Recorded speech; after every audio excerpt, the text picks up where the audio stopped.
Agora vamos falar de Copa do Brasil. Copa do Brasil.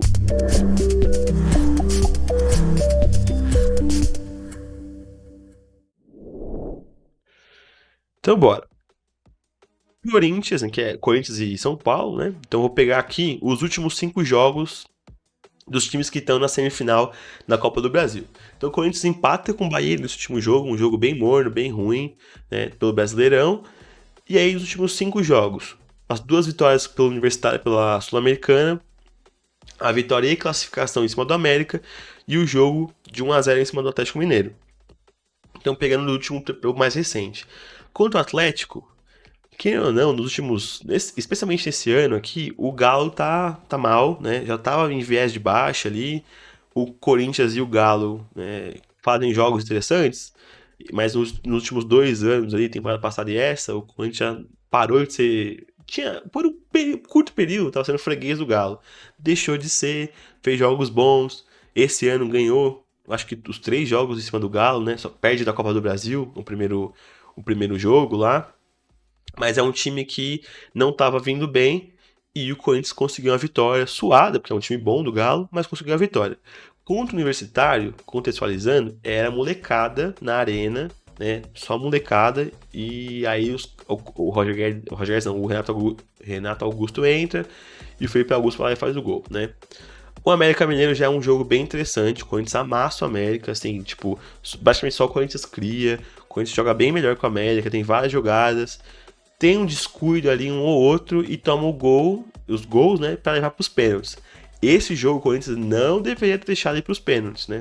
Tivemos sorte e competência de ter o Cássio no elenco, mas era um jogo que era para classificar no tempo normal. Pelo jogo e por ser uma competição muito importante. Você não pode deixar uma competição como a Copa do Brasil toda vez ser decidida nos pênaltis. Então você tem que, né, propor o jogo, tá em cima.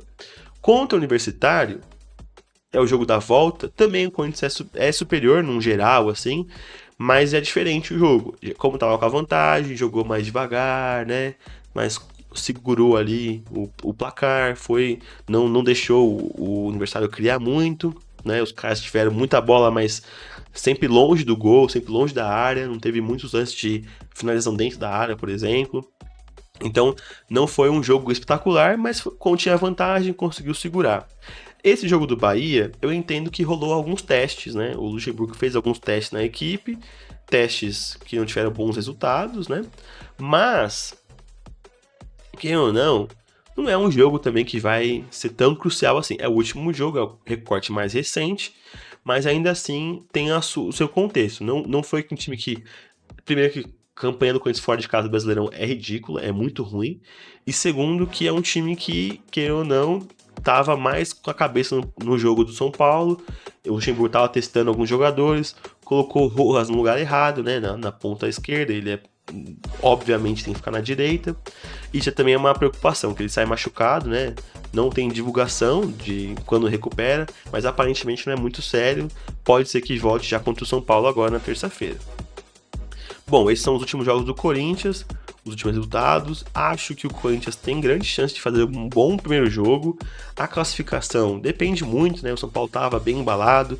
Essa derrota contra o Cuiabá pode mudar um pouco aí, jogar uma água no chope do São Paulo. Espero que sim. E eu acho que esse jogo contra o São Paulo, o primeiro jogo, é o jogo que o Corinthians tem que levar como uma final, né? Tem que ganhar bem, para conseguir uma vantagem e no jogo da volta, né, garantir que não vai sofrer muito.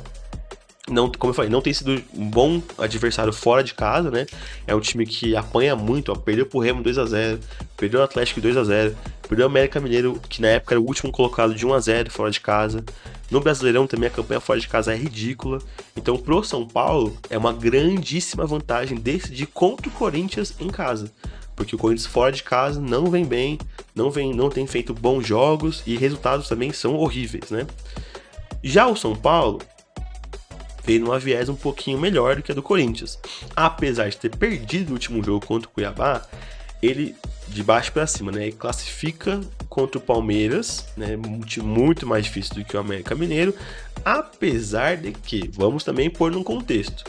O Corinthians contra o América Mineiro, ele tinha, antes da vitória, da primeira vitória, eram 9 vitórias pro Corinthians, 9 vitórias pro América Mineiro e 8 empates. E dos últimos 5 jogos, eram 3 vitórias do América Mineiro e 2 empates. Ou seja, no confronto contra o América, o Corinthians estava tomando um pau nos últimos jogos, não estava ganhando. É triste saber disso, mas é a realidade. O Corinthians não ganhava. Ia jogar contra o América, era tipo uma pedra no sapato. Então, a última vitória tinha sido em 2021, né? Então tem esse ponto. O Palmeiras e São Paulo em mata-mata já é um outro ponto, né? O Palmeiras sempre não, mas costuma perder várias e várias vezes pro São Paulo.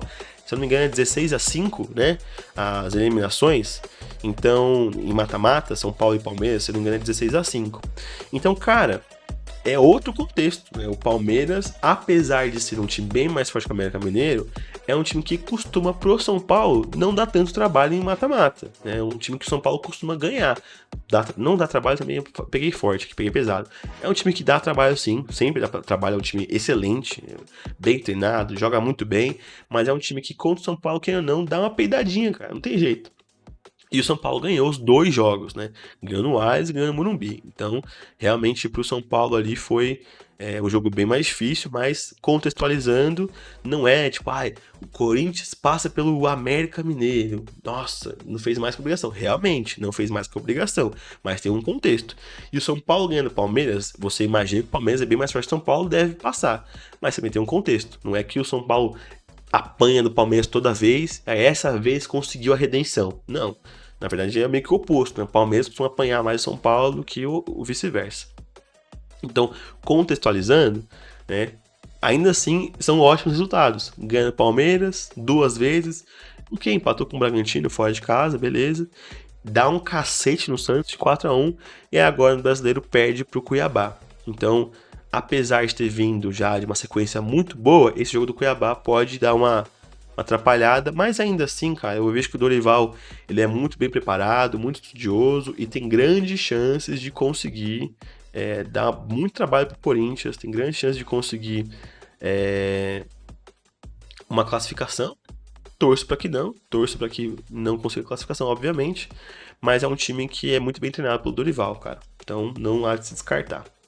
O outro lado da semi, nós temos Grêmio e Flamengo. E aí os últimos 5 jogos do Grêmio. Ganha do Bahia.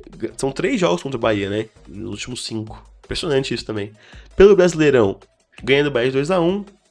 E aí na Copa do Brasil são 2 jogos de 1-1 que vai para os pênaltis, né?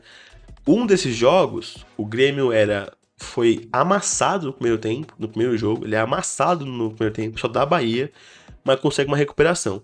No segundo jogo é um pouquinho mais equilibrado, mas ainda assim o Grêmio passa, né? Ele consegue passar nos pênaltis.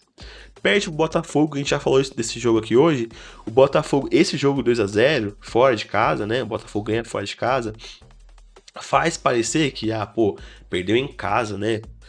Foi amassado pelo Botafogo. E na verdade não. O Botafogo também acha não, né? Faz os gols no finalzinho da partida. Só que dentro da partida o Grêmio é superior, cria mais, leva mais perigo. Só que o Botafogo é um time muito letal. Então deu espaço, deu tempo, deu chance e os caras conseguem ganhar. E foi bem o que aconteceu. Ganhou de 2-0, sendo um dos últimos. Que isso, cara? Deu pra ouvir? O barulho dos cachorros. Os gols saíram no finalzinho da partida. E ganha no Atlético agora, também não jogando esse futebol absurdo que tem jogando. Tem crise interna, tem goleiro, tem o Luis Soares querendo sair. Então o ambiente do Grêmio não tá tão interessante. É um ambiente legal, obviamente. Tá bem no Brasileiro, passou na Copa do Brasil, mas não é um time que tá tão, né? Nossa, meu Deus, que time absurdo. Não é. E tem grande chance do Flamengo conseguir a classificação. Porém, o Flamengo também não vem naquele viés avassalador de alta, jogando o melhor futebol do Brasil, não sei o que. Não é esse Flamengo, né? Que costumava ser. Então, a gente tem aqui o que? Deixa eu. Peraí. Ó, os últimos 5 jogos do Flamengo, né? Ele ganha os 2 jogos da Copa do Brasil, o Atlético Mineiro, né? Ganha os 2 jogos do Atlético Mineiro, empata com o Palmeiras, jogo bem pegado, assim, bem parelho mesmo, foi pau a pau, empata contra o Fluminense, então também um jogo bem aberto, né? O Fluminense é um time muito bom, que inclusive merecia a vitória mais do que o Flamengo nesse jogo, e agora empata com o América Mineiro. Então, no Brasileirão, são uma sequência de 3 empates. E beleza, esse último jogo, o jogo contra o Fluminense, contra o Palmeiras, dá pra entender, né? São times bem fortes, bem equilibrados, bem parelhos. Mas esse jogo contra o América Mineiro pode dar uma esperançazinha aí pro Grêmio, pô, porque o Flamengo jogou muito mal. Desculpa. Poderia ter saído com uma derrota em casa contra o América Mineiro. E, por sorte, por ter qualidade muito boa também no seu elenco, conseguir um empate. E esse também é um ponto que o Grêmio tem que ficar atento, né? São jogadores que, pô, a Arrascaeta direto tira um coelho da cartola, né? Então isso pode complicar a vida do Grêmio nos próximos jogos da Copa do Brasil. É isso. Então esses são os próximos, foram os últimos 5 jogos do Flamengo. E também falei todos os times que estão na semifinal. Meu palpite pra semifinal. Não vou falar o placar, mas a minha final vai ser a final do ano passado. Flamengo e Corinthians, só que dessa vez vai dar Corinthians, pô. Vai dar Corinthians, velho. Vai dar Corinthians. E não vai ser tão difícil, não. Quer dizer, não sei, né? Obviamente. Mas não vai ser tão sufoco, não, pelo amor de Deus, velho. Se for pros pênaltis, o Fagner não pode bater. A única coisa que eu sei é essa. De resto, tá aberto ainda, muito aberto. Eu acho que eu vou torcer sempre pro Corinthians, né? Então eu vou falar que o São Paulo vai passar, obviamente. Eu acho que o meu time vai passar, tem grande chance de classificar. Apesar de ter o segundo jogo fora de casa, que é uma vantagem muito boa pro São Paulo, a gente tem um retrospecto bem mais positivo do que o São Paulo, né? São 17. Se a gente compara o Palmeiras e São Paulo no mata-mata, né? O São Paulo costuma passar do Palmeiras várias vezes. Com relação ao Corinthians é diferente. São 17 vitórias pro Corinthians e 7 classificações do São Paulo. Então, em mata-mata, costuma dar Corinthians contra o São Paulo. Tem um jogo de casa também, né? O Corinthians e São Paulo nunca ganhou lá. Mas eu nunca tive com tanto receio do tabu ser quebrado quanto agora, cara. Puta que pariu, velho. Meu Deus. Mas não vai quebrar não, pô. Vai quebrar não. Gol do Roger Guedes e gol do Rojas. 2-0. Corinthians passa. 0-0 na volta. É isso. Bom, pessoal, é isso que eu tinha separado pra gente falar hoje. Muito obrigado, pessoal. É isso. Até quarta-feira. É nóis.